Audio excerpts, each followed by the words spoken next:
Hello and welcome to Different Perspectives. I'm Paul Diho.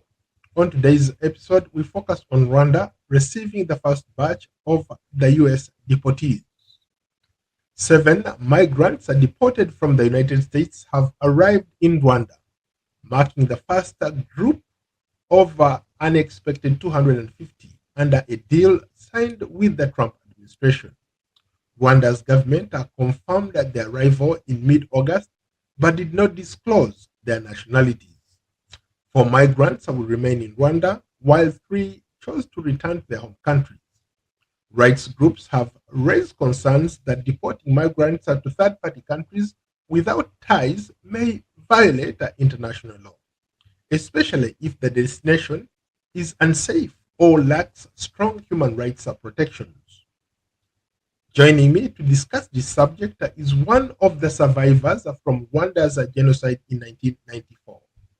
Claude Gatebuke is also the co-author of Survivors Uncensored. He is the current executive director of the African Great Lakes Action Network. He brings a profoundly personal and historical frame of reference. Claude, welcome to Different Perspectives. Thank you. Thank you so much, Paul, for having me. It's a It's great been, honor to be having this conversation with you.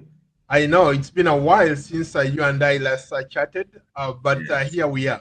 Let's start off by you maybe giving us your assessment of what you make of this deal. Rwanda's agreement to host deportees signals emergency as a trusted partner in global diplomacy and international crisis management. Your thoughts on that? Yeah, Rwanda has for a long time been a great servant of Western hegemony and definitely a tight partner with the U.S. And this deal obviously is on the heels of a previous deal with the UK, very similar, where they basically here in the US, it's sending back deportees instead of back to their own countries. They're sending them to Rwanda and other countries, other third countries. Um, and the UK in previous times was trying to send asylum seekers, which some of these deportees are potentially asylum seekers as well, who've been caught up in the system. So Rwanda is used to making these deals. Rwanda has been a great partner to even like when it comes to violent takeovers, and I think I'd be remiss to talk about Rwanda taking in deportees or refugees and asylum seekers, knowing that it's one of the biggest creators of refugee crisis in modern history since 1990. Actually, the leaders of Rwanda, the RPF, Rwandan Patriotic Front, led by Paul Kagame, have been displacing millions and millions of people in the heart of Africa, in Rwanda, in Congo. And now, they're acting as the humanitarians who are taking in people who are unwanted.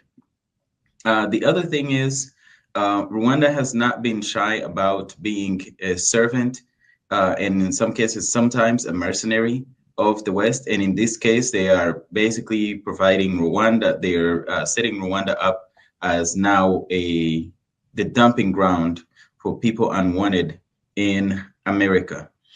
Wait a The other minute, wait a minute. This is an agreement between two countries, two parties that sat down and talked about these issues and agreed.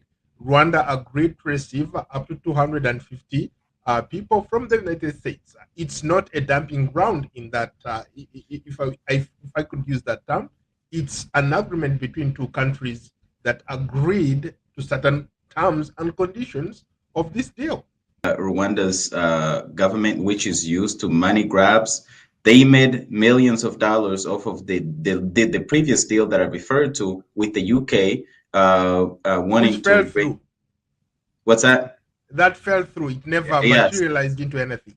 it And the did, Supreme but Court actually did uh, stop that from happening.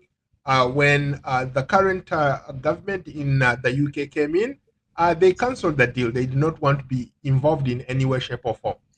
And that's what inevitably must happen to this deal as well, is there has to be resistance to this type of human trafficking. And this is how I refer to it. When the UK was doing it, I was asked, what do you think of it? I said, this is human trafficking. With the US doing it, I still call it human trafficking because this is a deal, as you said, it's between two countries, so it's legalized, similar to how the transatlantic slave trade was taking place. It was legalized. These types of human trafficking that are legalized is still human trafficking. I don't think you can equate this to a slavery for sure. I don't think what's happening here can be equated to what happened back in the day during the slavery days. Well, for me, it's similar. It's a commercial deal, which is commodifying human beings. In spite of the fact that these may be convicts or even people who have a terrible criminal background, you're still even during the slave trade, they were taking people that were captured in wars, possibly committing war crimes, and taking them, putting them on shipments and sending them to the Americas. So it's not a one for But one that was example. during slavery. It was people against their will, and countries working. There were no country corporations here. Here you have country A and country B agreeing, coming to terms, sitting down on the table and agreeing to what the conditions of this deal are. Right. So I don't think back in slavery there was nothing such like that so country A and country B would sit down and agree to what they're going to do. These people Yeah, just come and grab people and bring them here unwilling. yeah, during that time, some of the countries weren't even countries. I get that. But the fact is, it was legalized. And that's what's happening here. And the people who are being affected in this are actually not, they don't have a say in it in similar ways that people who were enslaved or sold into slavery they did not consent to it. In fact, the latest report that I have, which at this point may have changed, was of the 7 people already sent to Rwanda, 3 have already decided to go back to their own homelands. So that already shows it's not, the people are not involved in making this decision. Now back to the point of Rwanda having these 10 years of, because it's important that the audience understands and knows that deals like this, the Rwandan regime has been making these type of human trafficking deals in for the last 10 years. Back in the mid 2010s, Rwanda had a deal with Israel to take in refugees from Eritrea and Sudan. And each person, it was 5,000 per head for each person that Rwanda was taking in. They did a little pilot of that project to send thousands and thousands of people into Rwanda, basically with this, again, government to government agreement, as you put it, and of course money exchanging hands, and that's a grift, as I put it. And the grift itself was piloted, and some of the people were sent back to Rwanda and Uganda. And what happened to those people when they got to Rwanda? They were extorted of their money. Some of the women were assaulted. The people ended up actually fleeing Rwanda, some of them, and they would dump some of them at the border of Rwanda and Uganda. Now, some of them ended up fleeing all the way to Libya and ended up in the slave trade that we saw in 2017. There was a large movement of resistance internationally and inside of Israel that actually stopped this from continuing and happening. In very similar way that in the last few years, Rwanda had a similar deal with the UK. By the way, it's not just Israel and the UK and the US. Denmark, German. yeah, Germany is also involved. Denmark actually was in a waiting to see what happens with the UK deal, so that they can do the same thing, have the same deal with Rwanda. So Rwanda has proven to be a partner in these types of, where they will make the money, but also where, as I said earlier, Rwanda is treated as a dumping ground. Back to that part, humans Let's are not trash, okay? But these are people that these countries do not desire to have on their land. So when I say dumping ground, it's not to call the humans trash. It's to show that what is undesirable in these Western countries, who is undesirable in these Western countries, is being sent to Rwanda. So when you say that it's not dumping, we can use a different term.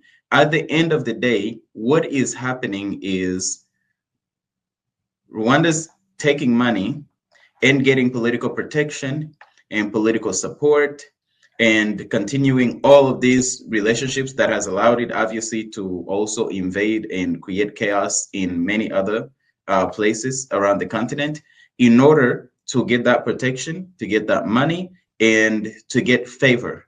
There are so other countries who resisted, and those countries are now, having issues with the current U.S. administration. okay, so let me follow up on that. You actually just made a greater point. I wanted to follow up on that.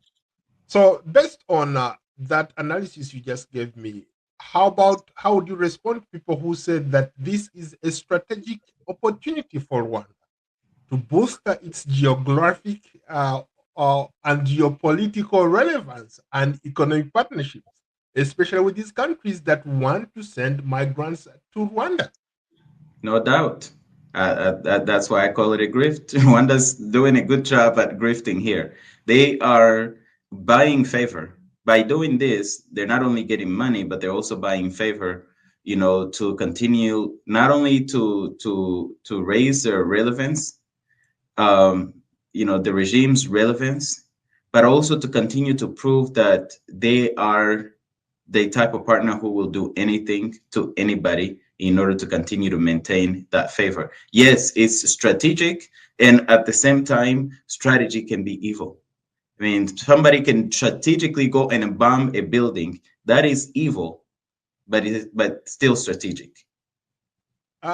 Interesting. How about Rwanda's track record in the post-genocide recovery? You are a genocide survivor yourself. Uh, how can this be used as a model for human integration of people from different countries into Rwanda? Well, you have to start with how Rwanda's treated people from different countries to begin with. Um, as a genocide survivor, I find the regime to be also a genocidal regime that is in the middle of committing one of the longest running genocide in human history.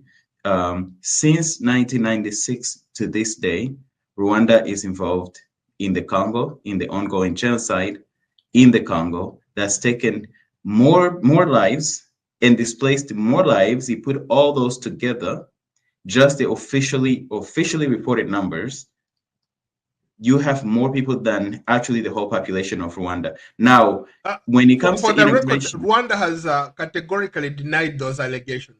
Rwanda has said previously and even currently that it's not in any way involved in the operations in the DRC.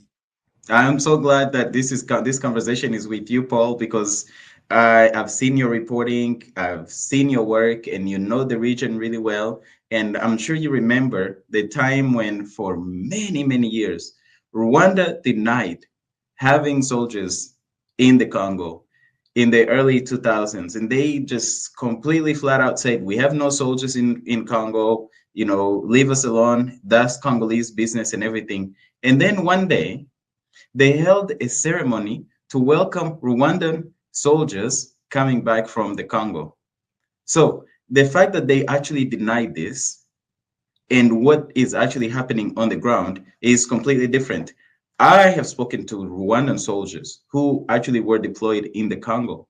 Um, I have spoken to Congolese people in those communities. We have seen evidence We have seen satellite images showing where the camps from Rwanda to the Congo are. We have seen there's even maybe this will go into a whole nother subject, but even seeing Rwanda's growth in terms of minerals that Rwanda doesn't actually have in its soil, it makes you wonder how is it that they're getting these? And then everybody that's captured, by the way, in Congo is taken to Rwanda. Somehow, even though Rwanda's not involved, they capture people and send them to Rwanda. Rwandan soldiers have been caught in in Congo. Rwandan soldiers have been punished. Officers have been punished for the fact that some of them have been discovered, or some of their troops have been discovered in Rwanda. So the fact that they deny it does not make it doesn't change the fact that it is true. I mean, I could sit here and say, I've never worn a blue shirt. I could do that. Yeah, and that will not change the fact. So the Rwandan government cannot have it both ways. Go attack and just commit all of these horrible atrocities, take out millions and millions of people, have sexual assault of thousands, hundreds of thousands of women and children, displaced millions of people, and then pretend that those who are actually seeing it, those who survived it, those who are reporting on it are all incorrect, and they're the only ones that actually are right, that they're not there. Uh, Interesting. And to your point, yes, I've covered the situation in the DRC. I've been on the front lines in the DRC. Contrary to what you suggested, personally, I've not seen evidence of the soldiers, Rwandan soldiers, on the ground. But from talking to people, they say that the rebels who operate in the eastern side of Congo are quote unquote elements from Rwanda, or soldiers from Rwanda. But I have not come across a soldier who says that he's from Rwanda. Yeah, of course they wouldn't say that, especially not to you when you have a camera and a microphone. But I assume if you were to just walk around in the streets and they didn't recognize you, which I think it'd be hard, they probably would recognize you anyway. Um, You'll be able to see that with your own eyes. But me personally, I have spoken to soldiers who actually have been deployed um, to the Congo, Rwandan soldiers, some who are still active and some who have now left the military. So it's not that the evidence is overwhelming, and You even know, with.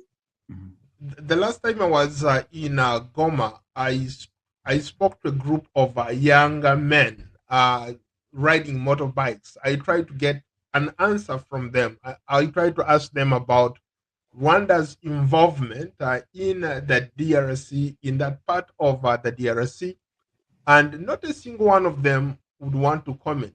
So Yeah, maybe you have a point. Then and it could be that some of those guys were like right there, but because of for their own safety, they didn't want to comment. yeah, Goma is under occupation, so they know that they will brutally be taken out, not only taken out, but tortured first, if they are caught. And so, I mean, it's a difficult situation for them to be living in and to be living under. But the occupation is a real thing, and part of this, by the way, deals like this that we're talking about. These are what allows Rwanda to escape responsibility, because when they are partners in things like, oh, we are sending deportees to Rwanda, a country like the US now, who is the largest donor as a country to Rwanda, will not withhold aid from Rwanda, for example, will not use its leverage to hold Rwanda accountable for those crimes. They will not turn around and sanction their own companies that are involved and that are part of what is fueling the conflict in the Congo, which is about minerals. And so these are the ways in which Rwanda has been able to do things like this, terrorize communities to the extent that they're not even able and willing to say, "Oh, you know what? I can't talk about Rwanda's issues over here," and they're in Congo. Um, is because Rwanda can commit these crimes and continue to get away with it. By the way, Kagame's partner in crime, his godfather in crime, is just as good, but he doesn't get as much heat, and that's Yoweri Museveni of Uganda. He doesn't get as much heat on it because he doesn't spend as much time as Rwanda does in denying these type of things. He's just, he acts every bit the dictator that he is, and does not, try to push back and have all these online army and trolls trying to push back at what is realistically happening. Looking at it from maybe a positive angle, that this agreement might actually create new development funding, skills transfer, employment opportunities for Rwandans and deportees alike. Well, the fact is, Rwanda is a brutal dictatorship, and it's very repressive inside of the country, and also practices transnational repression. And Rwanda is committing major, major humanitarian war crimes and genocide in Congo. And when you give a criminal resources, they commit more crime. So yes, this is going to provide funding for doing more destruction. Rwanda gets a lot of applause for development and for being progressive and rebuilding post genocide. Rwanda before genocide was just praised in the same way. Today, Rwanda is known as the Singapore of Africa. Before the genocide, it was known as the Switzerland of Africa. So development is not an answer to human rights issues. Funding is not an answer to human rights issues. Accountability and justice is the answer to human rights issues. And yes, this is going to provide funding, but it's going to provide funding for a regime that is not fit to rule civilians, that is not fit to rule people, that's not a good neighbor to its neighbors, south, east, west, and north at times, which of course, north, sometimes Rwanda and Uganda get along, and every once in a while they clash. But this is a country that has problems with every one of its neighbors. So that development in a small place like that, that doesn't necessarily affect the people inside of the country, or the people, the surrounding countries, I'm not so sure what the value is for us as Africans, and for people who are looking out for Africa's best interest at heart. And it's really important for people, and for the audience, your platform, to not be deceived by the fact that Rwanda has these nicely curated areas in Kigali that they show everybody, and they hide everything else, which is like, just dressing up without taking a shower, and maybe even have wounds that need to be treated, but you dress it up and it looks nice as a facade. But then when you actually like uncover and look at it, there is serious illness and infections going on. Rwanda itself as a country is is dealing with a real infection. When you talk about post genocide Rwanda, um, I think most people have it's done really well. Kagame and his regime are very skilled as salespeople, and they are very skilled at PR. They are very skilled at presenting the facade, and so a lot of people have drank the Kool-Aid, and the saying goes that it's easier to fool somebody than to convince them that they've been fooled. And most of the world so far has been fooled about Kagame's story, Rwanda's story, And what is actually happening here is when, as these things continue to happen, I think Rwanda becomes more and more discovered. There were so many people who were resistant to accepting what a human rights abuser Rwanda is until the UK deal came about. And then they were like, oh my God, that place is, I mean, that's evil, that's horrible.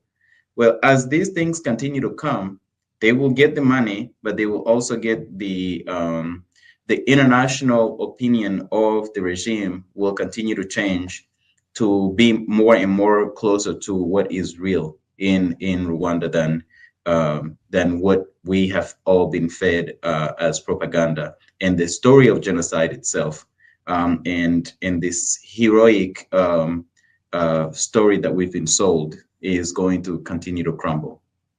Interesting, interesting. Let me go back to the point that you made earlier. You talked about dumping Rwanda as a dumping ground. Does accepting these deportees risk maybe reinforcing harmful stereotypes of Africa as a dumping ground for unwanted migrants from wealthier nations in the West?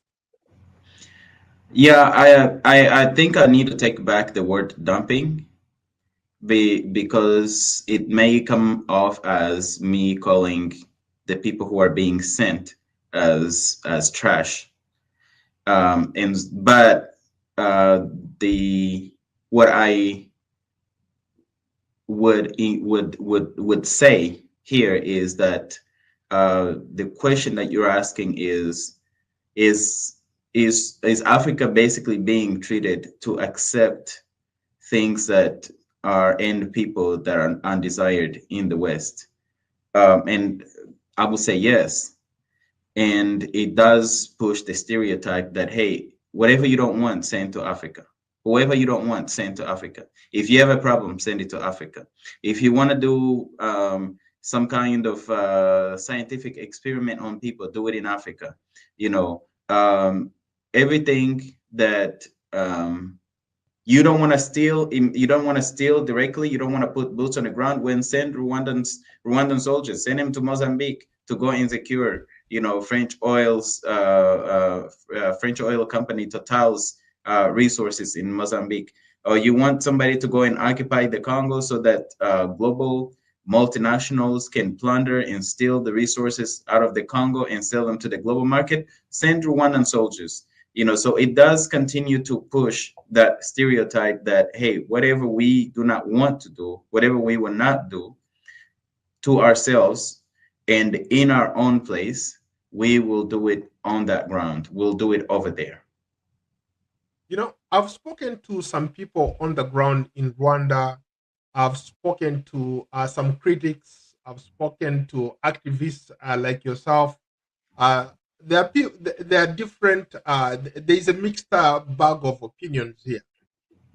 Some people think that this deal might strain resources that affect the local communities. There are some people who want this deal to go through, saying that maybe this is something that will keep lights on for Rwanda. Your thoughts on that? Yeah, the thing is, with Rwanda, they will get money, and they've been getting money. But when the money goes into Rwanda, it goes to the elites. It doesn't go to the people. In fact, if we are to use the most recent similar deal, which wasn't about deportees, but it was about asylum seekers and refugees, when the UK was doing this deal with the regime, Paul Kagame's regime, they displaced genocide survivors. They put them out of their homes or out of the places they were to live, so that they can accommodate these incoming um, migrants from the UK. So at times, yes, it does. I mean, we've seen it. The evidence has shown that local resources are strained for the ordinary Rwandans. And make no mistake, genocide survivors are used as a tool for the regime and not so much as a community that actually is to be supported. They are used in the sense of when it's convenient, they will promote their cause, but they won't get the benefits. The elites, the Kagames and his generals, and a lot of the people who actually weren't even there when a genocide happened, who uh, became leaders, who took over at the end of the genocide, who were not as affected directly as we have, those of us who were there, will get the benefits before those people. So that's just one example. Uh, but the other part is, I mean, it was 7 people that were sent. I'm not sure what the numbers are going to be, if it's going to be like massive numbers of people. If it's massive numbers of people, any kind of move, 250 people. it's 250, right? But we don't know how long it's going to take to do. And so 7 people moving into a place, even in 1 week or 1 day, is not major. It's not a big thing. 250 people moving to a country, even though Rwanda is the most densely populated country in the world, it's not really a major thing. But in terms of the services and things like that, it is likely that in order to cater and provide those services, somebody is going to be put on the back of the line in Rwanda. I don't believe that Rwanda is going to just create all of these new opportunities and jobs to accommodate 250 people. They're just put people at the back of the line. But I don't think it's a significant enough. Like the number itself is not significant enough to really damage so much of the services. What is the biggest issue here is the violation of human rights. Is what I keep referring to as a human trafficking. That's what the real big major issue is, because who does this? Who actually trades people? And that's the real issue. So the people on the ground in Rwanda who are saying, okay, this is going to strain resources, or this is going to be a big opportunity, I don't think either one of these is actually going to happen for the ordinary Rwandans. It's definitely going to line the pockets of those who are involved in the regime. Claude, earlier you also talked about how different countries, from Israel to the UK, Denmark, Germany, now the United States, are always looking up to Rwanda to broker these deals, to send unwanted people from those countries to Rwanda. What's so uh, good about Rwanda that every country wants to send its unwanted people there? It's because Rwanda is a willing partner and a reliable partner. If you have somebody that you will tell, go to your neighbor's house, brutalize all of them, displace them, and let me come, let my companies or let the businesses from my country come and take over and take their property and sell it, and that person does it, the next brutal thing that you want to do, who are you going to rely on? The reliable partner. And so Rwanda has proven over the last almost 30 years, especially with the invasion of Congo and many other things, the UN missions to Haiti, to the Central African Republic, to Sudan in Darfur, to Mali, and the occupation now of Cabo Delgado in Mozambique, and other missions. They have proven that they are reliable partners, no matter how brutal they have to be and how much they have to brutalize their own sisters and brothers in order to prove this point. They have a proven track record. That's why in many of these cases, by the way, Paul,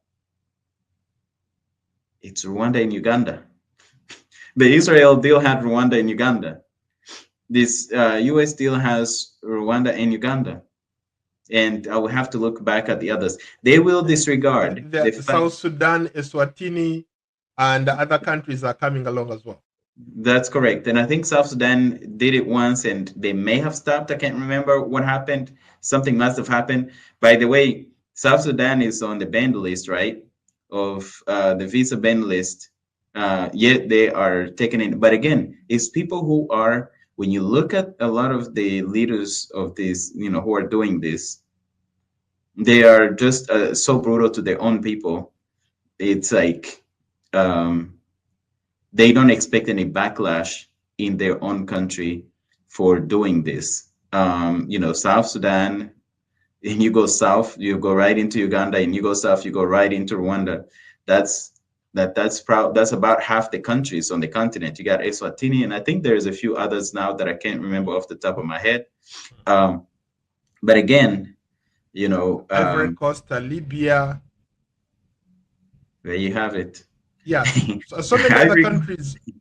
I think so many countries are lining up really to cooperate with the United States government here, and for strategic reasons. A lot of people would say that there is really nothing wrong strategically for these countries to accept deportees, because you're looking at it from the perspective of the U.S. This is the official U.S. Foreign policy now. If you want to cooperate with United States, you have to be willing to receive some of these people that the United States deems maybe bad people that doesn't want in this country. You have to be willing, or to be seen to be willing to cooperate in that matter. So for most of these countries, it's all about strategic interests between those countries and the United States.